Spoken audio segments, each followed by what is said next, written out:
Nick Foligno, you are a member of the Minnesota Wild as well. Yes. There's so many Wild trades happening, and Foligno is going to the Minnesota Wild from the Chicago Blackhawks for future considerations, which means a couple of things. First off, the Foligno brothers are going to get to play together. Second, it also means that Chicago is without a captain, and Bedard just started wearing the assistant captain in Chicago, so I'm just saying. Let's be honest. Yeah, that's the captain. I think we're being honest about it. Now, Foligno Stop lying. His contract, expires this year. No salary retention because the Blackhawks did not have another space with which to retain. So I was wondering, okay, because I thought surely he's got a little value. $4.5 million cap hit. It's a big cap hit.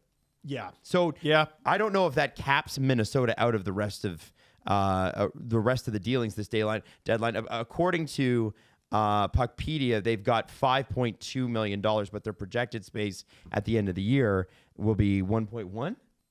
So their current cap space is 5. Cap space per day. So counting cap space is a little wonky. You ever heard of finagling there, Adam? I'm sure they can finagle. Now, there's lots of finagling. Let's talk about the Folignos, because both of them are, Marcus is injured right now, but both of them have had some pretty darn good careers. They got to fulfill the Foligno quota. That's right. They got to have at least one. And they are character guys in every dressing room that they step into. Obviously, the reason that Chicago paid the price that they paid to keep Foligno around, which was actually pretty high, was to say, listen, we're not going to be very good, but we want you here to mentor our young guys. And, he is now away from that sort of leadership role, and he's going to be able to step into the Minnesota Wild with a load of experience, not going to have to necessarily play every night, but if injuries happen, guys like that, depth guys become important. Let's talk about the leadership of the Folignos and Nick Foligno specifically. Shall we hear from the head coach? On what his thoughts are on Nick Foligno being traded and his leadership quality. I didn't know we had him on the phone. Yeah, so here's Jeff Blashill at practice because they were having practice and Foligno was traded at the same time. So the reporters asked him, hey, what's going on with this trade? Yeah, so Nick Foligno's going to Minnesota, so that's a big one, obviously.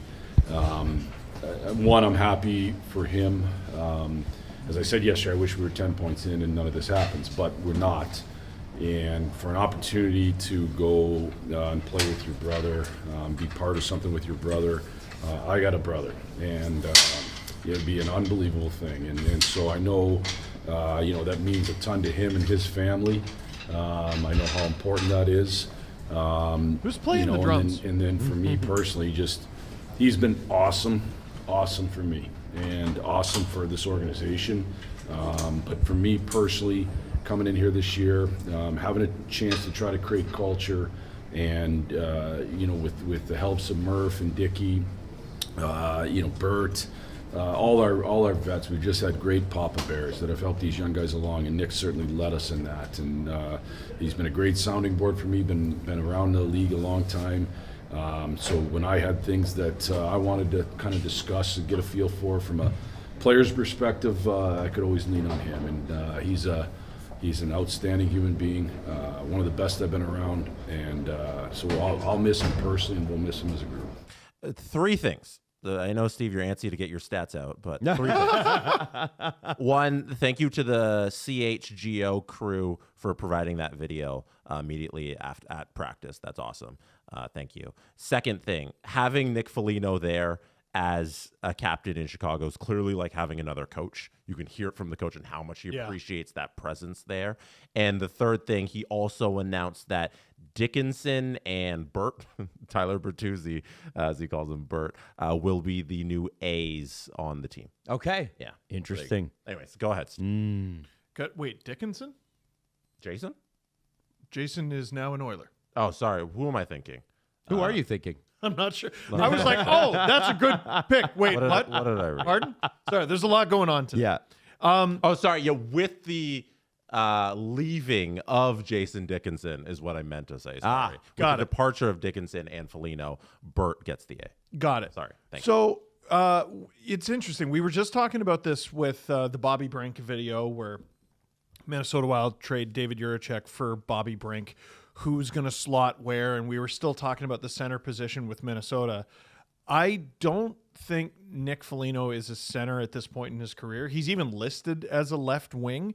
But I did want to point this out. On Chicago, he's actually 5th in faceoffs taken this season at 328, and he's only played 37 games. Had he actually played the same amount of games as Connor Bedard, which is 48, he'd probably be well above him, and he'd be in Chicago's top 4. So he's not a center anymore, but he's like a wing plus, if that makes any sense. There's I know I'm sounding old, but there's a lot of intangibles there with Nick Foligno along with the leadership. And how did he actually do in those faceoff? 49.4.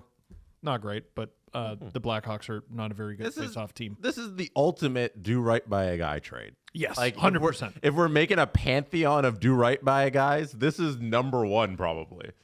Yeah, and I mean, I They think traded him for nothing. I think he matches the brand of the Wild. Like, I think it's getting more and more clear that there's a few guys on the Wild who are going to do all the damage, or the vast majority of the damage. They're going to have the vast majority of the puck, do the vast majority of the shooting, and hopefully do the vast majority of the scoring. The rest of them are taxed with beating the crap out of everybody else. Again, Foligno, 37 games played. That's not a whole hell of a lot. It's a little over half the season. He's 3rd on the Blackhawks in hits. Yeah. And if you're wondering what the rate is, he's also 3rd on the Blackhawks in hits per 60. Like, this is a busy player who, at his big age, is still laying punishment on opponents. So I have a question for the two of you. What do you think about Bill Guerin's strategy in going out and getting a couple wingers today instead of compiling the assets and getting a centerman? I'm concerned on one front, Jesse, because if he's going to go get the center that we all think he needs to get, how much is the salary? And are you getting the team to retain? And if you are getting the team to retain, you're paying more, right? Right. They had a ton of salary cap room. Now they've brought in Foligno for nothing, and I get that. But that's $4.5 million. I guess the big question is, are they done? Right. Well, they can't be. Well, They cannot be done. so producer Hayden and I were talking about this behind the scenes. Here's Minnesota's conceivable path to a Stanley Cup. First round, you probably draw Dallas. And right now, you don't have home ice advantage. That's tough. Second round, you very likely draw Colorado. That's tough. Third round, who are you drawing? Edmonton? Vegas? Who knows? That's tough. And then you're drawing Probably the Ducks. But anyway. Probably the Ducks, right. You're probably drawing the Eastern, or probably, you are drawing the Eastern Conference champion in the Stanley Cup final. Like, this is as hard a path to a Stanley Cup as we've seen. And they're staring it in the face and loading up for it. They don't care. But It's kind of great to see. loading up on the wings. Like Yeah. they've they've gone Foligno, McCarron, and Brink. They didn't go and do the thing down the middle, which is arguably their weakest spot. Well, and Jess, to that point, how many great teams have we seen sunk by below average centermen, or not even below average centermen that just can't match the stardom of the centermen that they're playing? You got to remember, you're talking about Dallas and Colorado and the center. And by the way, Colorado just picked up a centerman yesterday in Nick Waugh, who's no joke on that third line. Also won a cup in Vegas. Dallas could still end up with one of Trocheck or Kadri by the end of the day. Yeah, absolutely. I mean, so could Minnesota, though. That's so crazy. Right? Like, I mean, that's the thing. So you look at, they got Rupe Hintz, I'm thinking, like, Sagan's out. Duchesne is playing, like, you've got, and then, obviously we know Colorado centers, and we know they probably are done upgrading there. I think Jesse's right. I think this is all, you can at least question it. I'm not saying it's all for naught, but it's all very questionable if Ryan Hartman, who I believe started the last couple of games as your 1C, and Eriksson Ek as your 2C. I love Eriksson Ek. Hayden said it to me perfectly. Hayden, our producer, is a big Wild fan. Eriksson Ek's the perfect number 2 centerman. And he was great for Sweden during the Olympics. He's in your face, in front of the net, all of that sort of, but you need one more guy. You can't do this run without another centerman. If David Jiricek could have got you Vincent Trocheck, maybe you probably should have done that deal instead of Brink. It makes me wonder, Jesse, do you think they aim lower? Do they go a Scott Laughton type, right? Rental. Do you know what I'm For saying? the Leafs' sake, I hope that's a first round. Yeah. Well, me too. Like, I don't know if that's bargain bin hunting. Sorry, that's not what I meant to say, but it's not Kadri, right? Definitely, because they don't have the cap space for that. But a Scott Laughton idea of an acquisition is the correct way to go, because that's somebody who the Leafs could retain on, and he makes no money. So you're not even worried about the cap space that you don't have. But how do we feel about Ryan Hartman playing in the top 6? I like Ryan Hartman a lot. I think he's a third-line center on a Stanley Cup winning team. This is where John Hines makes his money, right? Like, you know what you have. You're pretty good on the wings, man. Pretty good on the wings. You got crazy puck movers back there. As long as the centerman is playing defensively responsible and not hindering the offense, are you okay? We haven't really seen a team quite build like this. No, You we know haven't. what I mean? They're one of the most. I wonder why. Well, they're one of the most fascinating lineups in the NHL. Like, their Totally. goaltending's crazy. Their defense is crazy. Up front, they have a couple murderers. Up the middle, oh no. Interesting. Yeah, the Minnesota Wild. It's a big balls Bill at it again. We'll see what he does. One thing that I want to keep an eye on, Tarasenko's had a very good year for his age, 32 points in 55 games. But I wonder if they are going to bring in that big-time center. Now having Bobby Brink there as well, do they move? Is Tarasenko a guy that could be moved out for salary? He does have some trade protection, but not fully. I think it's 16 teams.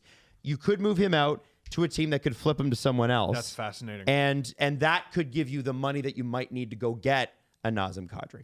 Like, maybe you move him to the Flames as a part of the deal. It's not 1-for-1. Please don't misquote me. I know. But do the Flames then flip him to somebody? I don't know. I still can't help feel that Danilo Yurov is your ticket. But he's only $900,000, so it would be it'd be a part of it, right? Yes.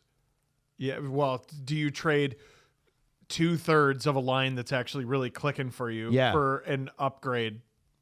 But they can't win faceoffs. That might not actually that be an line upgrade. can't win faceoffs, Steve. Yeah. So that's the problem. Okay, if you don't start with the puck, what good is it?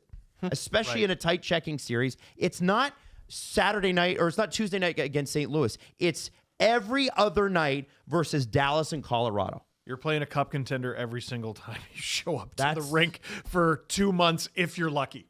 If you're lucky. You're lucky. That's the crazy part. So anyway, the Minnesota Wild continue to be the most interesting team in the NHL, and more trades are coming. We know that. It's trade deadline day on the SGPN, excuse me, not the Steve Dangle podcast, although that is us too. And what's great about this is that we're going to be doing a video for every single trade and a live stream at 5 o'clock tonight to wrap it all up in a nice little bow for you. Hey, did you like the thing you just watched? Was it hilarious? Was it informative? Was it me losing my mind? Possibly. Potentially. Most of the time it is. Hey, listen, if you like what SDPN has to offer, you should check out more of our videos and subscribe to our channel by clicking subscribe, or Steve will find you.